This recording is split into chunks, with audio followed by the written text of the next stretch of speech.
মুখ্যমন্ত্ৰীৰ সাহায্য পুঁজিলৈ মুকেশ আম্বানীৰ 25 কোটি টকা। অসমৰ বান পৰিস্থিতিৰ জটিলতাৰ প্ৰতি লক্ষ্য ৰাখি মুকেশ আম্বানী আৰু তেওঁৰ কনিষ্ঠ পুত্ৰ অনন্ত আম্বানীয়ে মুখ্যমন্ত্ৰীৰ সাহায্য পুঁজিলৈ আগবঢ়াইছে 25 কোটি টকা। এই কথা সামাজিক মাধ্যমযোগে ৰাজহুৱা কৰিছে ৰাজ্যৰ মুখ্যমন্ত্ৰী হিমন্ত বিশ্ব শৰ্মাই। প্ৰায় 2 দশকৰ পাছত ভয়ংকৰ বানে ত্ৰাসিত কৰিছে অসমবাসীক। লাখ লাখ পৰিয়ালে হেৰুৱাইছে ঘৰ মাটি। প্ৰলয়নকাৰী বানত প্ৰাণ হেৰুৱাইছে শতাধিক লোকে। মৌলিক প্ৰয়োজন খাদ্যবস্তু বাসস্থানৰ অভাৱে দেখা দিছে বানপীড়িত জিলাসমূহত।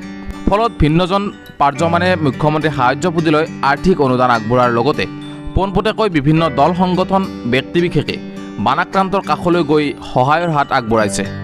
মুখ্যমন্ত্ৰীৰ সাহায্য পুঁজিলৈ আৰ্থিক অনুদান আগবঢ়োৱাৰ লোকসকলৰ নাম, অনুদানৰ পৰিমাণ আৰু ফটো সামাজিক মাধ্যমযোগে ৰাজহুৱা কৰি আহিছে মুখ্যমন্ত্ৰী ডাক্তৰ হিমন্ত বিশ্ব শৰ্মাই।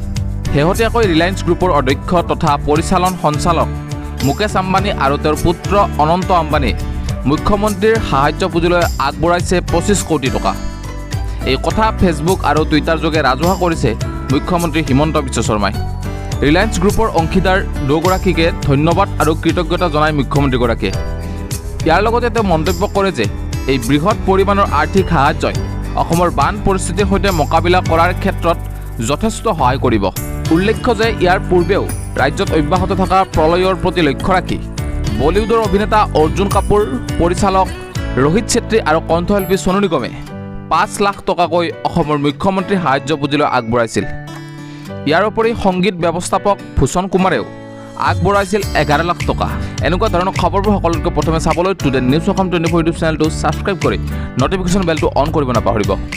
ধন্যবাদ।